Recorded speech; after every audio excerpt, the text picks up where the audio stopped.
Start. Hello बच्चों and welcome to study with Unique. मैं Subodh sir स्वागत करता हूँ आपका आपके प्यारे चैनल स्टडी विद यूनिक पर।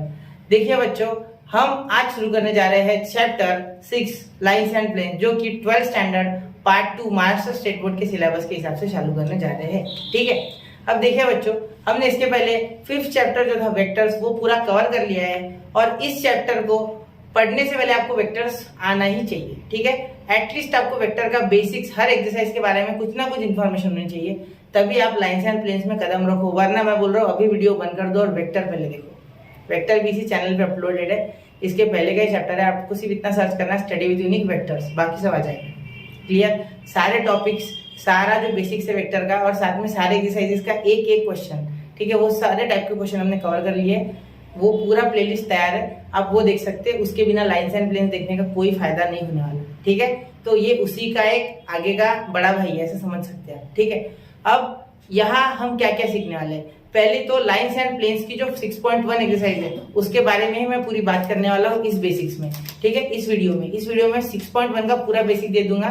ठीक है, उसमें के थ्योरम कैसे कैसे है, क्या क्या है, ठीक है, वो सब हम देखेंगे। उसके बाद हम जो है अगले 6.1 एक्सरसाइज बनाएंगे, फिर उसके बाद 6.2 का बेसिक्स लेंगे, फिर 6.2 एक्सरसाइज लेंगे, और यहाँ लाइंस खत्म हो जाएगा। और फिर इसका सेकंड पार्ट जो कि 6.3 और 6.4 है वो प्लेन्स के ऊपर बेस्ड है। ठीक है, समझ गए। बेसिक फर्क आपको पता होगा लाइंस और प्लेन्स के बीच में।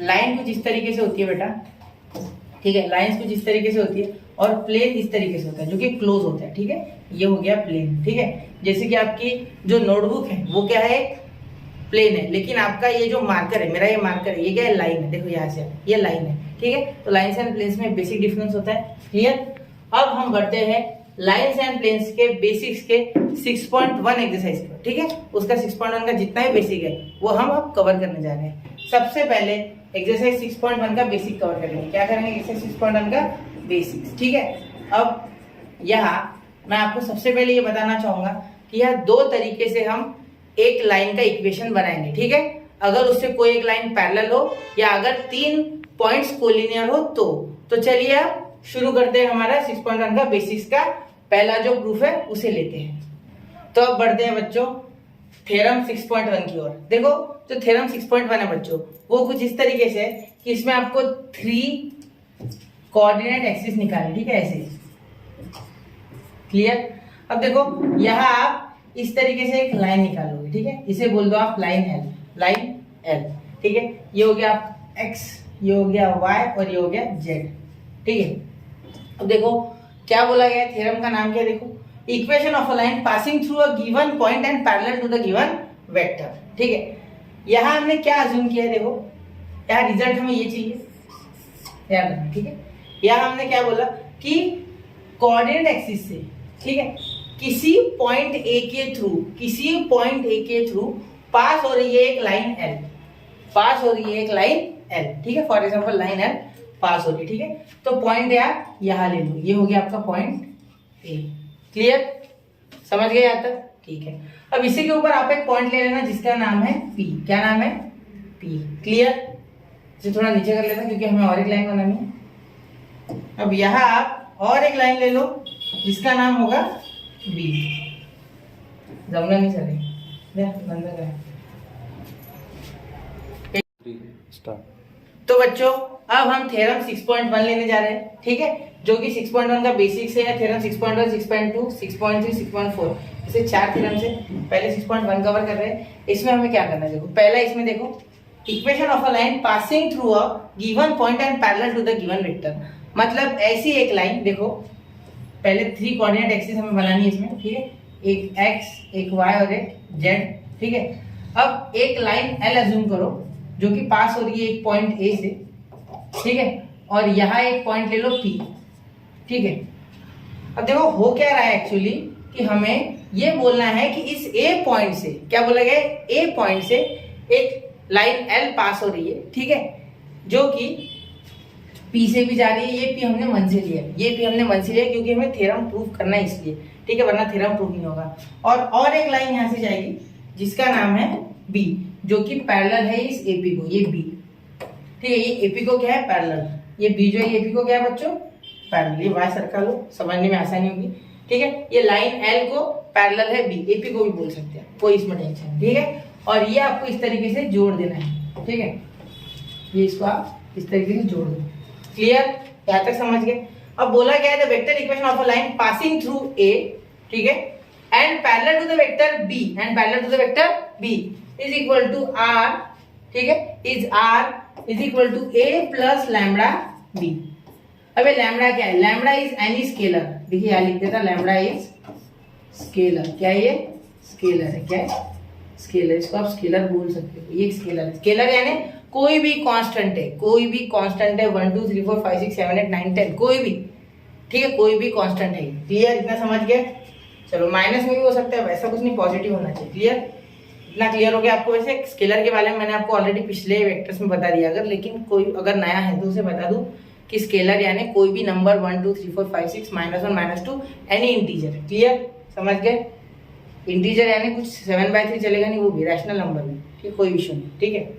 अब आगे देखो, यहाँ क्लियर हो गया, आगे बता दो। अब यहाँ देखो, इसको प्रूफ कैसे करना है, बहुत ही आसान तरीका है। देखो हमने क्या सीखा है कि अगर बी और ये लाइन है, ठीक है, ये अगर पैरेलल है, ठीक है, तो ये एपी को क्या हम ऐसा लिख सकते हैं बच्चों, देखो ये सबसे इंपॉर्टेंट स्टेप है। एपी को क्या हम ऐसा लिख सकते हैं, लैम्बडा बी, बिल्कुल। तो जो दो, अगर दो वेक्टर्स एक दूसरे से परपेंडिकुलर है, अगर दो वेक्टर्स एक दूसरे से पैरेलल है, तो हम क्या बोल सकते हैं कि ये इसका स्केलर मल्टीपल है। मतलब एपी जो है, ठीक है, वो स्केलर मल्टीपल ऑफ बी है। मतलब अगर बी को मल्टीप्लाई कर दो या किसी भी स्केलर से, तो एपी आ जाएगा, क्योंकि ये एक दूसरे से पैरेलल है। ये हमने प्रॉपर्टी सीखी थी वेक्टर्स में, याद है आपको? चलो ठीक है। अब देखो यहाँ ट्रायंगल लॉ लगाएंगे, ठीक है। यहाँ देखो इस तरीके से एरो बना लो, ये कुछ इस तरीके से, ये कुछ इस, ओरिजिन से इधर जा रहे हैं, ठीक है, ये इधर, ये इधर, ये इधर, ठीक है, दिख रहा है ना? थोड़ा सा मैग्नीफाई कर लेते, इमेज को बड़ा कर लेते। हाँ चलो, दिख रहा है? हाँ, अब देखो यहाँ अच्छे से दिख रहा है, क्लियर। देखो अब हम क्या लिख सकते कि अगर ये ओ है, ठीक है, ओरिजिन रह गया था लिखना, देखो O A, triangle law, according to triangle law, O A is equal to AP, ऐसा बोल सकते ओ ए प्लस एपी। यहां क्या बोल सकते हैं आप? O A plus AP, O A plus AP is equal to OP, is equal to OP. Clear. अब ओपी को हम बोलेंगे बच्चों आर, ठीक है, ओ ए को बोल देंगे ए, या बैठ नहीं रहा है, ए, ओ ए को हम बोल देंगे बच्चों ए, या ए लिख लेते, ओ ए को बोल देंगे ए। और इस एपी को कुछ भी नहीं बोलना है, एपी ऑटोमेटिक चल जाएगा, ठीक है, टेंशन मतलब, एपी का टेंशन नहीं है, एपी ऑटोमेटिकली खत्म हो जाएगा, क्योंकि लैम्बडा भी उसका वैल्यू अपने पास है, ठीक है। तो ओ ए को क्या लिखना है, ये ओपी को पहले आर लिख लो, इस साइड लिख लो इसको, ठीक है, इस साइड लिख लो। ओ ए क्या है, पहले भी ये उल्टा लिखा तो चलेगा, ओ ए क्या है आपका ए, और एपी की वैल्यू क्या है बच्चों, लैम्बडा बी, बस हो गया प्रूफ, ठीक है। अब आप यहाँ सेंटेंसेस लिखना मैंने डायरेक्ट करके दिया है, ठीक है। जब मैं थ्योरम सीरीज में बताऊंगा कि इंपॉर्टेंट थ्योरम कौन कौन से, उसमें पूरा डिटेल में बताऊंगा। अभी मैंने आपको फॉर्मूला कहाँ से आया ये सिर्फ एक आइडिया दे दिया है, वैसे मैंने बताया पूरा है, ठीक है। सबसे पहले एक बी है जो पैरेलल है किससे, हमारे गिवन लाइन से, जो कि एल है। क्लियर। अब एल पे एक पॉइंट ए है जिससे ये पास हो रही है, हमने एक पी पॉइंट दूसरा ले लिया जो कि ओ और पी को कनेक्ट, ओ ओरिजिन के साथ पी कनेक्ट हो रहा है, ठीक है। इसे आर वेक्टर बोल दिया, ओ ए को बोल दिया ए वेक्टर, ठीक है, ए बार पोजीशन वेक्टर है। क्लियर। अब ये जो एल है, ठीक है, लाइन एल, ठीक है, ये जो है इसका हमें इक्वेशन लिखना है, ठीक है। अब देखो R bar is equal to A bar plus lambda B bar, ये कैसे आया, तो पहले हमने एपी और बी पैरेलल है, बी बार और एपी पैरेलल है, ठीक है, तो हम बोल सकते हैं कि AP is equal to lambda B bar, ठीक है, और O A plus AP is equal to OP. कैसा, ट्रायंगल लॉ, कौन सा, ट्रायंगल लॉ। देखो ये इस तरीके से जा रहा है, ये अकेला एंटी क्लॉकवाइज जा रहा है, ये दोनों क्लॉकवाइज एंटी क्लॉकवाइज, ठीक है। तो R bar is equal to A bar plus lambda B bar. तो ये इस तरीके से हमारा पहला जो थ्योरम है वो प्रूव हो गया बड़े ही आसानी से। क्लियर। आपको सिर्फ सेंटेंसेस याद करने इसके, जो कि टेक्स्ट बुक में याद करने की जरूरत भी नहीं, वैसे ही आसान है। B is parallel to AP, therefore this, ऐसा लिख सकते हैं, ठीक है।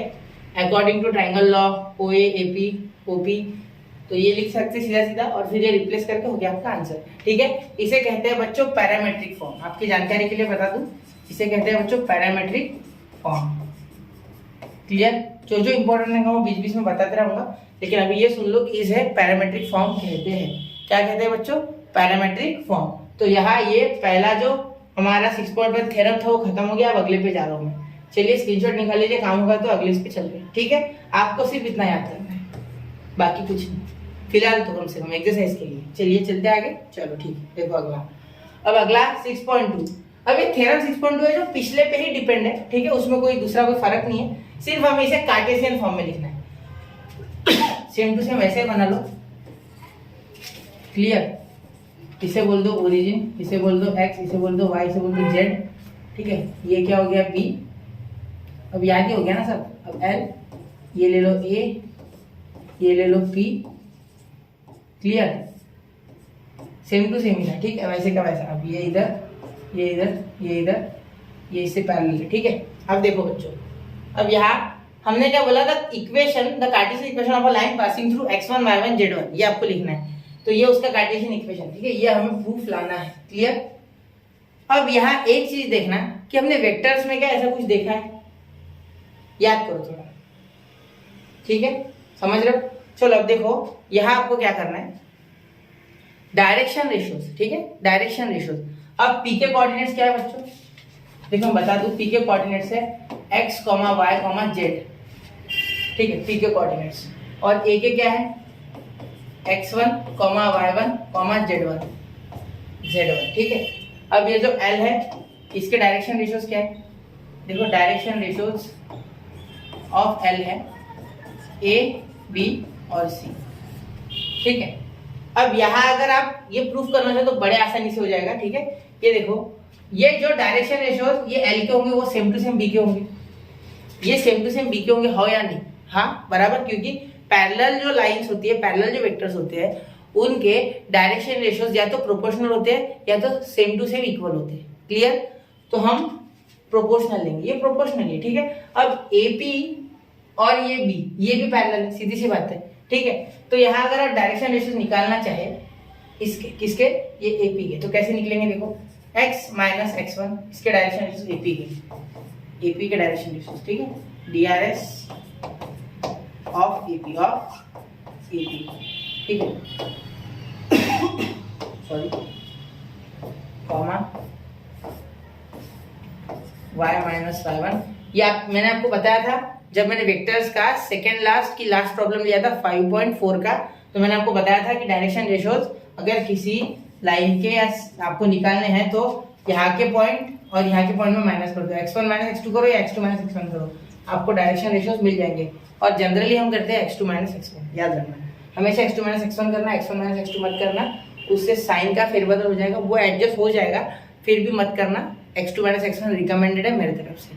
क्लियर? चलो अब देखो z comma z minus z1, ठीक है, comma in bracket z minus z1, ये हो गया आपके इसके डायरेक्शन रेशियोज। ठीक है, अब इसके ABC हो गए, तो इन दोनों के डायरेक्शन रेशियोज सीधी सी बात है प्रोपोर्शन में होंगे।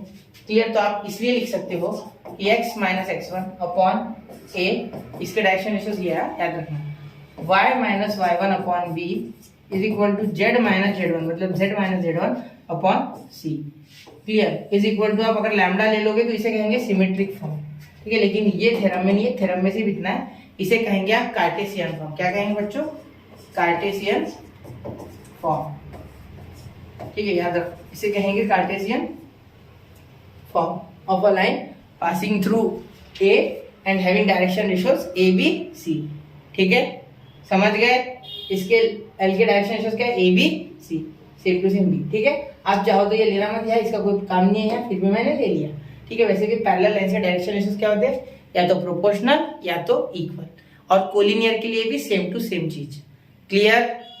कोई इसमें दिक्कत? देखो अच्छे से समझ लो, समझ जाएगा, बहुत आसान है। चलो अब अगले क्वेश्चन की ओर चले।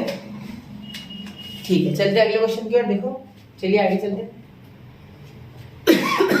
थ्योरम 6.3, इसमें देखो equation of a line passing through given 2 points, the equation of a line passing through A and B is r bar is equal to a bar plus lambda b bar minus a bar. अब ये थोड़ा अलग है, देखो इसमें क्या करना है आपको, 3 कोऑर्डिनेट एक्सिस जैसे कि पिछले बार बनाई थी सेम टू सेम, एक्स, एक मिनट, एक्स वाई और जेड, ठीक है। अब ये आपको कुछ ऐसे बनाना है बी बार, क्या बनाना है, बी बार, और इस तरीके से आपको बना लेना है। ये क्या बना हो गया, ये हो गया आपकी लाइन एल, बिल्कुल सही। इस चीज को ध्यान में आ गया, कांग्रेट्स, ये आ गया ए, ठीक है, ये यहाँ जोड़ दिया हमने, ठीक है। अब यहाँ आपको जोड़ना है एक पी और यहाँ जोड़ना है बी, ठीक है। ये प्रूफ के लिए कंस्ट्रक्शन समझ लो, ठीक है, ये करना ही है वरना प्रूफ नहीं होगा, ठीक है, समझ गए। चलो अब देखो, इसकी डायरेक्शन भी ऐसी, इसकी डायरेक्शन भी ऐसी, इसकी भी ऐसी, ठीक है, और इसकी ऐसी, सबकी ऐसी इस तरफ, ठीक है, क्योंकि उस साइड जा रही है लाइन एल, ठीक है। अब देखो यहाँ आपको सबसे पहले क्या लिखना है, मुझे तो सबसे पहले यहाँ दिख रहा है बेटा कि ये ओरिजिन है, ओरिजिन दिखना रहेगा, ठीक है। अब ओपी को वापस से क्या कहेंगे बच्चों, आर कहेंगे, क्या कहेंगे, आर। मैं अलग अलग रंग से दे देता हूँ, समझने में आसानी होगी हमें, है ना। ओपी को कहेंगे आर, ठीक है। ये इसे कहेंगे बी का पोजीशन वेक्टर बी ले लेंगे, ए का ए ले लेंगे, डायरेक्ट कुछ समझ जाना, ठीक है। ए का पोजीशन वेक्टर ए और बी का पोजीशन वेक्टर बी, क्लियर, वो समझ जाओगे ना। इतना तो वेक्टर्स में हमने सीखा है, जिसने वेक्टर्स नहीं सीखा उसको वैसे भी दिक्कत जाने वाली है, ठीक है। मेरी रिकमेंडेशन मान लो, जाके देख लो, अगर ये थोड़ा बहुत समझ के कोशिश करो, वहां जाके देख लेना, समझ जाएगा पूरा, ठीक है। अब देखो यहाँ सबसे पहले क्या लेंगे, जैसे वहां लिया था सेम टू सेम लेना है, सिर्फ यहाँ ये पैरेलल लाइन लेने की कोई आवश्यकता नहीं है, ठीक है, इसकी कोई जरूरत नहीं। लेना चाहो लो वरना मत लो, कोई फर्क नहीं पड़ेगा। ऑलरेडी 3 जो पॉइंट्स है वो कोलिनियर है यार, ठीक है। अब क्या बोल सकते हैं, देखो यहाँ हम बोल सकते हैं कि जो AP है, सबसे पहले कोलिनियर पॉइंट्स को मैं बोलूंगा, AP is equal to lambda AB। क्यों, क्योंकि तीनों कोलिनियर है, तीनों क्या है, कोलिनियर है। जब अगर 3 पॉइंट्स कोलिनियर होते हैं तो ये एक दूसरे के स्केलर मल्टीपल होते हैं, इनमें बनने वाली ये लाइंस, ठीक है। तो AP इज वेक्टर, ठीक है, AP is scalar multiple of AB, ठीक है। अब AB को कैसे लिखा जा सकता है, देखो AB को लिखा जा सकता है B माइनस ए। तो हमारे पास एक चीज तो आगे जो हमें चाहिए, लैम्बडा B माइनस ए, ठीक है, लैम्बडा B माइनस ए, ठीक है। वो ऊपर जो B है ना वो निकालना नहीं है, ठीक है, मैंने ऐसे आपको बता दिया, ठीक है, उधर था इसलिए यहाँ भी। आपको बार बार अलग अलग फिगर याद करने की जरूरत नहीं है, उससे सेम ही हो जाए, क्लियर। अब B माइनस ए, क्लियर। अब आगे देखो, इतना क्लियर है ना, AP is equal to lambda AB क्यों है, क्योंकि ये कोलिनियर है, ठीक है। AP BR कोलिनियर, आप सेंटेंस लिख लेना चाहिए तो। अब देखो, अब हम वापस से वो ट्रायंगल लॉ पे आ जाएंगे हमारे, जो कि हमें मिलना है, ठीक है। ये OA प्लस AB, देखो OA by triangle law vector addition, OA plus AB is equal to, OA plus AB is equal to OB is equal to AP, sorry AP लेना है हमें, AP is equal to OP is equal to OP, clear. अब OP क्या है हमारा, R है, ठीक है, तो यहाँ R लिख लो सबसे पहले, साइड बाद में बदल लेंगे।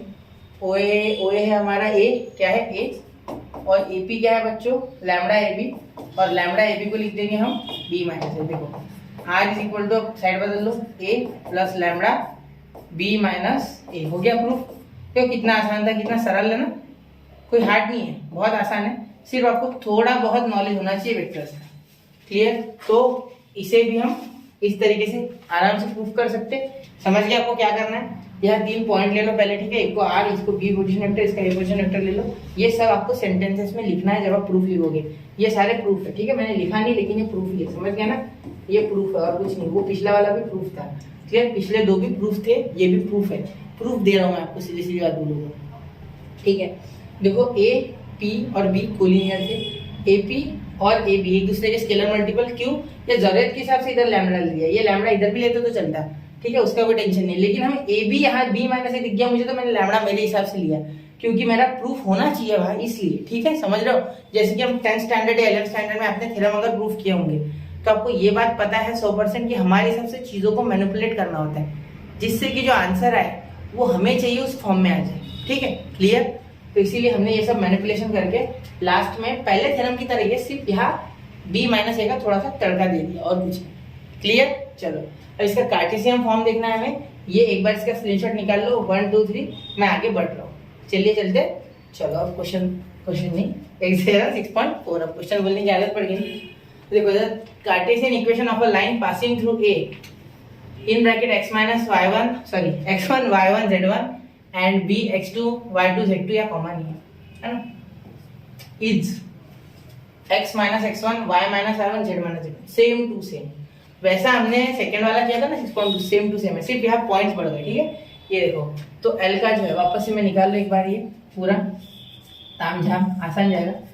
x y z L A, sir ये इधर हमारा है ना, इस बार A इधर है, ये हो गया P और ये हो गया आपका B, सेम टू सेम, कोई फर्क नहीं पड़ेगा। ठीक है, एल के क्या है हमारे इस बार, एल के जो डायरेक्शन रेशियोज आएंगे वो ऐसे आएंगे। देखो हम सबसे पहले लिखेंगे कि हमें लिखना है पी के जो पॉइंट्स है वो एक्स पहले लिख लेता हूँ। पी के कोऑर्डिनेट्स है x comma y comma z. ठीक है, ए के कोऑर्डिनेट्स है x1 y1 z1, याद रखना। ठीक है, z1, और बी के क्या है x2 y2 z2। ठीक है, और जो लास्ट है एल के direction ratios of line L are a b c. ठीक है, अब डायरेक्शन रेशियोज है ए बी सी लेने की कोई आवश्यकता नहीं है क्योंकि डायरेक्टली आ गया। तो डायरेक्शन रेशियोज आपको पता है, इसमें क्या है ए बी ऑलरेडी आ रहा है, तो आप बोल दो direction ratios of A B जो है वही लाइन एल पे लागू है, तो ए बी के क्या हो जाएंगे, देखो direction ratios of A B are, देखो x2 माइनस x1, देखो इसका पॉइंट माइनस। ठीक है, comma y2 minus y1 comma z2 minus z1। Clear हो गया है, तक क्लियर। इधर सरका देगी इसे, नहीं एक काम करते इसे छोटा करिए, वो उसके लिए ये समझ गए। चलो यहाँ तक हो गया। अब देखो ये और ये कोलिनियर है, तो कोलिनियर जो वेक्टर्स होते हैं या कोलिनियर जो लाइंस होती है उनके भी डायरेक्शन रेशियोज प्रोपोर्शनल होते हैं या इक्वल होते हैं, ये तो आपको पता है।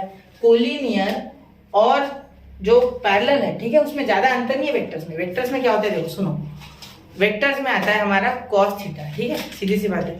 तो कॉस थीटा कॉस जीरो क्या हो जाता है बेटा, कॉस जीरो हमारा 1 हो जाता है और कॉस 90 0। ठीक है, तो परपेंडिकुलर और कोलिनियर उससे तो आता है। और हम वैसे भी यहाँ डायरेक्शन रेशियो यानी डायरेक्शन कोसाइंस पे डिपेंड है, इसलिए मैंने कॉस की बात की। ठीक है, समझ गया। चलो अब ये अगर आपको समझना है डिटेल में तो वेक्टर्स में, ठीक है। हाँ, अब यहाँ मैंने जितना जरूरी था उतना बता दिया। Difference between the points, individual points x y z respectively is the direction ratios of that line. ठीक है, याद रखना। कोऑर्डिनेट्स, ठीक है, उसके पॉइंट्स है ना, कोऑर्डिनेट्स बोला मैंने सीधे सीधे। और देखो रेशो होता है इक्वल, तो ये x माइनस x1 तो हमें पता ही होता है करके, तो x minus x1 upon x2 minus x1। रुको, अगर नहीं समझा तो मैं कर रहा हूँ, एक मिनट, ये पूरा लिख लूँ पहले। y2 माइनस y1, देखो ए बी, ठीक है, और ए पी। ठीक है, ए पी के डायरेक्शन रेशियोज हमें लिख लेने थे, है ना, ए पी के यहाँ लिख लेते हैं। D R S of A P R x minus x1 y minus y1 and z minus z1। ठीक, एक मिनट, z माइनस z1। ठीक है, तो ये लिख लो आप ऊपर पहले इन दोनों के, क्योंकि ये कोलिनियर है, एपी एंड एबीआर कोलिनियर, इसलिए। ठीक है, z minus z1 upon z2 minus z1। तो यहाँ आपके ये थ्योरम्स प्रूफ हो चुके हैं, तीन चारों के चारों, और इसके सहारे आप पूरे क्वेश्चंस करने वाले हैं एक्सरसाइज 6.1 के। क्लियर। अब इसमें और 2-3 पोस्टुलेट्स है, कुछ है इंपॉर्टेंट चीजें, ठीक है, लेकिन उसका इतना ज्यादा एक्सटेंसिव यूज नहीं एक्सरसाइज में, मैंने इसलिए यहाँ नहीं करा है। ठीक है, मैंने छोड़ा है वो चीजें, मैं खुद मानता हूँ, थोड़ा बहुत 2-4 है इंपॉर्टेंट चीजें, तो वो मैं 6.1 जब चालू करूंगा तो वो भी कवर करा दूंगा। ठीक है, तो यहाँ बच्चों जो बेसिक्स है 6.1 का वो मैंने कवर कर लिया है, यहाँ मैं डिक्लेयर करता हूँ। अब हमारा लाइन्स एंड प्लेन्स यहाँ से शुरू हो चुका है, रेगुलरली वीडियोज आएंगे, रोज आएंगे, हो सके तो मैं एक दिन में 2 से 3 वीडियोज डालने की कोशिश करूंगा, जितना कवर हो पाए उतना। तो स्टडी विद मी को फॉलो करते रहे, रेगुलर कंटेंट का जो आनंद है वो लेते रहे और पढ़ते भी रहे, और खुद से नोट्स बनाते रहे, क्योंकि खुद के नोट्स सबसे इंपॉर्टेंट होते हैं। जय हिंद, जय भारत।